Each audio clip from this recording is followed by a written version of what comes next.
السلام علیکم ورحمۃ اللہ وبرکاتہ۔ آج ہم لوگ تقدیر اور تقریر کی ایک ویڈیو دیکھنے والے ہیں، اور تقریر میں جو اللہ تعالیٰ لکھ دیتا ہے وہی ہوتا ہے، اس کو کوئی ٹال نہیں سکتا۔ تو چلیے اس ویڈیو میں ہم لوگ کیا دیکھتے ہیں۔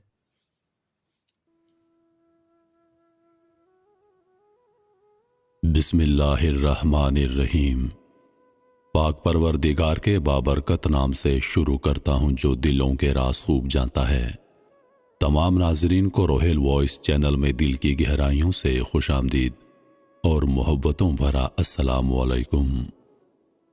ناظرین، آج کی ہماری کہانی تدبیر اور تقدیر کی جنگ۔ ایک ایسی جنگ جس میں جیت ایک وزیر کی ہوئی، لیکن پھر بھی اسے قید میں ڈال دیا گیا۔ ایک دن بادشاہ کے دربار میں دو گروہوں کے درمیان تقدیر اور تدبیر کے اثرات پر بحث چل نکلی۔ بحث نے بھی طول پکڑ لیا۔ دربار میں موجود بعض کا کہنا تھا کہ تقدیر خدا کی منتخب کرتا ہے، جو اللہ رب العزت نے تقدیر میں لکھ دیا وہ ہو کر رہتا ہے، جبکہ بعض کا موقف بالکل متضاد تھا۔ ان کے پاس بھی اچھے اور مضبوط دلائل تھے کہ اچھی اور محفوظ تدبیر سے تقدیر کو بدلا جا سکتا ہے۔ دونوں فریقین کے پاس مضبوط اور اٹل دلائل تھے۔ اس بحث میں ایک وزیر بہت بڑھ چڑھ کر بیانات دے رہا تھا۔ اس کا ماننا تھا کہ اگر ایک پائیدار حکمت عملی اپنائی جائے تو تقدیر کے لکھے کو یقیناً بدلا جا سکتا ہے۔ بادشاہ نے اس وزیر سے مخاطب ہو کر فرمایا، ٹھیک ہے، اگر تمہیں اپنی دلیل کے اٹل ہونے کا اتنا ہی یقین ہے تو اس بات کو ثابت کر کے دکھا دو۔